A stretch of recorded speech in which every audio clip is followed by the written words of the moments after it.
भाई लोग बोल रहे थे कि मतलब शिल्पी राज का, शिवानी सिंह का, नेहा राज का, मतलब जितने भी बड़ी-बड़ी स्टार हैं, मतलब जितने भी बड़े-बड़े सिंगर हैं, सभी सिंगरों लोग का चमरान सॉन्ग आ गया है, जो कि बहुत अच्छा-अच्छा सॉन्ग आया है दोस्तों। अब बात रही दोस्तों कि क्या अंतरा सिंह प्रियंका, जो कि खेसारी लाल यादव के साथ भी उनका ज़्यादातर गाना चलता है और मतलब बहुत बड़ा-बड़ा गाना दिए हैं दोस्तों। आप सबको मालूम ही होगा कि अंतरा सिंह प्रियंका जी का चमरान सॉन्ग आएगा कि नहीं आएगा?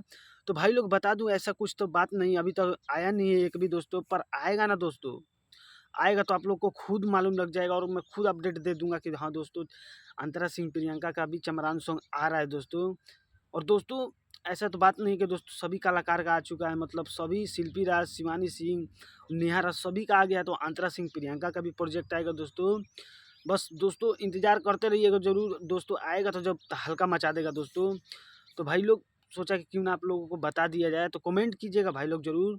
और आएगा तो भाई लोग आप लोग को खुद ही पता लग जाएगा दोस्तों। तो भाई लोग, वीडियो कैसा लगा कमेंट कीजिएगा ज़रूर, और वीडियो को ज़्यादा से ज़्यादा शेयर कीजिएगा भाई लोग। तो मिलते हैं किसी और न्यू वीडियो में, तो आज के लिए इतना ही। जय बाबा भीम अम्बेडकर साहेब जी।